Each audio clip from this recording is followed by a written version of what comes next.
நேயர்களுக்கு வணக்கம். அகிலம் நியூஸ் இன்றைய நாளுக்கான மதிய நேர பிரதான செய்திகள். முதலில் தலைப்புச் செய்திகள். மின்கட்டண உயர்வின் எதிரொலி, அதிகரித்த பொருட்களின் விலைகள். கோடிக்கணக்கில் மாயமான அரசாங்க பணம், சிக்கிய மைத்திரி. கொழும்பில் துப்பாக்கியை காட்டி விரட்டிய தொழிலதிபர் கைது. தாயும் மகளும் வெட்டிக்கொலை, அனுராதபுரத்தில் கொடூரம். மாணவர்களின் சுமையை குறைக்க பரீட்சைகளில் ஏற்படவுள்ள மாற்றம். யாழில் மண்வெட்டியால் தாக்கப்பட்டு குடும்பஸ்தர் ஒருவர் உயிரிழப்பு. நாணய தாள்களை பயன்படுத்தும் மக்களுக்கான அறிவுறுத்தல்.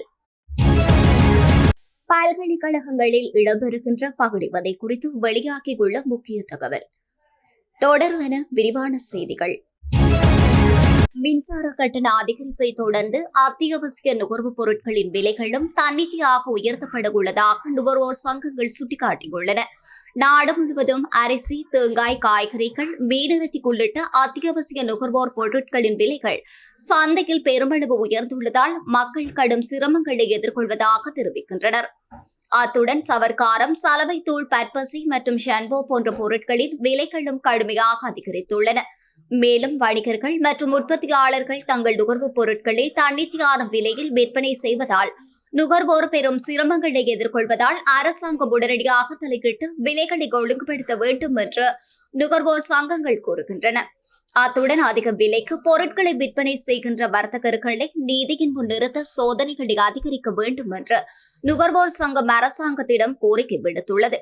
இதேவேளை தனியார் வகுப்புகளின் கட்டணங்கள் பெருமளவில் அதிகரித்ததால் பெற்றோர்கள் பெரும் சிரமங்களை எதிர்கொள்வதாக தெரிவித்துள்ளனர்.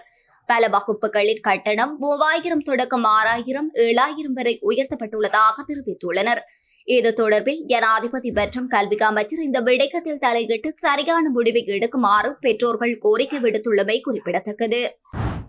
2019ஆம் ஆண்டு முன்னாள் ஜனாதிபதி மைத்திரிபால சிறிசேனவின் ஆட்சி காலத்தில் ஜனாதிபதி நிதியிலிருந்து 27.5 மில்லியன் ரூபாய் முறைகேடாக பயன்படுத்தப்பட்டுள்ளதாக முறைப்பாடு பதிவு செய்யப்பட்டுள்ளது.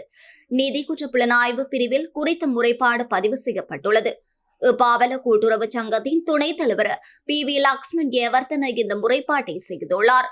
2017ஆம் ஆண்டு ஜனாதிபதி அலுவலகத்திற்கு செய்யப்பட்ட கோரிக்கைகளை தொடர்ந்து தமது சங்கங்களுக்கு சொந்தமான நிலத்தில் ஒரு மாநாட்டு மண்டபத்தை நிர்மாணிப்பதற்காக இந்த நிதி ஒதுக்கப்பட்டதாக அவர் சுட்டிக்காட்டியுள்ளார். குறித்த கட்டுமானம் 2019 ஜனவரியில் ஆரம்பித்தது. இருப்பினும் வளாகத்தில் இருந்த பல வியாபார தளங்கள், கதவுகள், ஜன்னல்கள், கூரை தகடுகள் மற்றும் இருக்கைகள் அகற்றப்பட்டு பின்னர் காணாமல் போயுள்ளதாக சுட்டிக்காட்டப்பட்டுள்ளது. இந்த திட்டத்தின் மதிப்பிடப்பட்ட செலவு 130 பில்லியன் ரூபாய்கள் ஆகும் என்றும் குறிப்பிடப்பட்டுள்ளது. இந்நிலையில் ஜனாதிபதி நிதியிலிருந்து 27.5 மில்லியன் ரூபாய் விடுவிக்கப்பட்டது. ஆனால் இன்று வரை அந்த திட்டம் முழுமையடையாமல் உள்ளது என்று முறைப்பாட்டாளர்கள் தெரிவித்துள்ளமை குறிப்பிடத்தக்கது. கொழும்பின் புறநகர் பகுதியில் துப்பாக்கியை காட்டி மிரட்டிய நபர் ஒருவர் கைது செய்யப்பட்டுள்ளார். தலங்கம உரணாவ தலவத்துக்கூட சந்திப்பில் பிராடோ வாகனத்தில் முந்திச் செல்ல இடமளிக்காததால் துப்பாக்கியை காட்டி வாகன சாரதி ஒருவரை மிரட்ட முயன்றதாக தொழிலதிபரான பிராடோ ஓட்டுநர் கைது செய்யப்பட்டுள்ளார். அவரிடமிருந்த 9 மில்லிமீட்டர் உரிமம் பெற்ற கைத்துப்பாக்கியும் போலீசாரால் கைப்பற்றப்பட்டுள்ளது. நுகேகுட மகாசன் மாவட்டத்திலிருந்து தலவத்துக்குடு நோக்கி ஒருவர் தனது மோட்டார் வாகனத்தில் பயணித்த போது சந்தக்கு நபர் பிராடோ ஜீப்பில் பின்னால் பயணித்ததாக போலீசார் தெரிவித்துள்ளனர். பிராடோ வாகன ஓட்டுநர் பல சந்தர்ப்பங்களில் மோட்டார் வாகனத்தை முந்திச் செல்ல முயன்றுள்ள நிலையில் வாய்ப்புகள் இல்லாததால் அவர் கோபமடைந்து தலவத்துக்குட சந்திக்கு அருகில் ஜீப்பை நிறுத்தியுள்ளார். பிராடோ ஓட்டுநர் தன்னிடம் இருந்த துப்பாக்கியை காட்டி வாகன ஓட்டியை மிரட்டியதாக போலீசார் தெரிவித்துள்ளனர். வீட்டில் தனியாக வசித்து வந்த தாயும் மகளும் கூறிய ஆயுதங்களால் வெட்டி படுகொலை செய்யப்பட்டுள்ளனர். குறித்த கொடூர சம்பவம் அனுராதபுரம் கலன் பிந்துணுவெவ பிரதேசத்தில் இடம்பெற்றுள்ளது. அந்த பிரதேசத்தைச் சேர்ந்த 52 வயதுடைய தாயும் 23 வயதுடைய மகளுமே சம்பவத்தில் உயிரிழந்துள்ளனர். மேற்படி இருவரின் சடலங்களும் வீட்டிலிருந்து நேற்று காலை மீட்கப்பட்டுள்ளன என்று போலீசார் தெரிவித்துள்ளனர். கொலைக்கு பயன்படுத்திய கூறிய ஆயுதங்களையும் வீட்டிலிருந்து போலீசார் கைப்பற்றியுள்ளனர். கொலை சம்பவம் நேற்று முன்தினம் இரவு இடம்பெற்றிருக்கலாம் என்று போலீசார் சந்தேகிக்கின்றனர். கொலையாளிகள் என சந்தேகிக்கப்படுகின்ற அயல் வீட்டின் உரிமையாளர் உட்பட 3 கைது செய்துள்ள போலீசார் சம்பவம் தொடர்பில் மேலதிக விசாரணைகளை மேற்கொண்டு வருகின்றனர். இலங்கையில் தற்போதுள்ள பாடசாலை பரீட்சை வடிவங்களை மாணவர்களுக்கு ஏற்ற வகையில் மாற்றுவதில் அரசாங்கம் கவனம் செலுத்தியுள்ளது. பரீட்சைகளின் சுமையை குறைப்பதன் மூலம் இதற்கான நடவடிக்கை எடுக்கப்பட்டுள்ளது.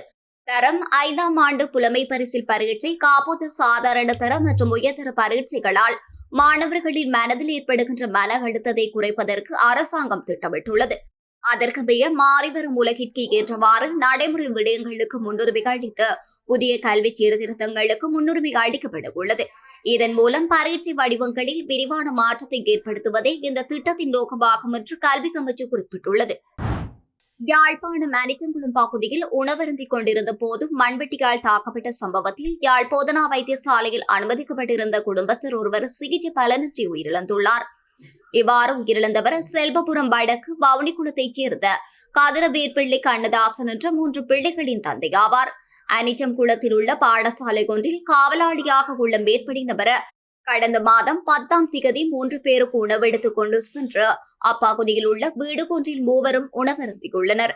இதன் போது ஏற்பட்ட கருத்து முரண்பாட்டில் மூவரில் ஒருவர் மண்வெட்டியால் மேற்படி நபரை தாக்கியுள்ளனர். இதில் அவர் படுகாயமடைந்தார். இதனை அடுத்து தாக்கிய நபரின் நெட்டாங்கண்டல் போலீசில் சரணடைந்த நிலையில் மற்றவர் ஓடி ஒளிந்துள்ளார். இதில் படுகாயம் அடைந்தவர் மல்லாவி வைத்தியசாலையில் அனுமதிக்கப்பட்டு பின்னர் கிளிநொச்சி வைத்தியசாலைக்கு மாற்றப்பட்டு பின்னர் மேலதிக சிகிச்சைகளுக்காக யாழ் போதனா வைத்தியசாலைக்கு மாற்றப்பட்டிருந்த நிலையில் நேற்றைய தினம் காலை சிகிச்சை பலனின்றி உயிரிழந்துள்ளார்.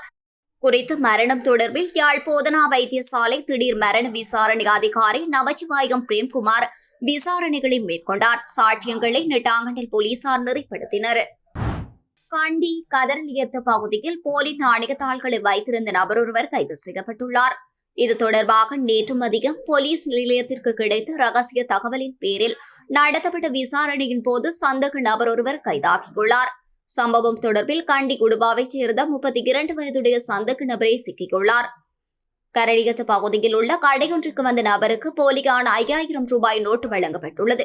இது தொடர்பான விசாரணையின் போதே சந்தேக நபர் கைதாகியுள்ளதுடன் அவரிடமிருந்து 3 போலியான 5000 ரூபாய் நோட்டுகள், 2 போலியான 500 ரூபாய் நோட்டுகள் மற்றும் 2 போலியான 100 ரூபாய் நோட்டுகள் கண்டுபிடிக்கப்பட்டன.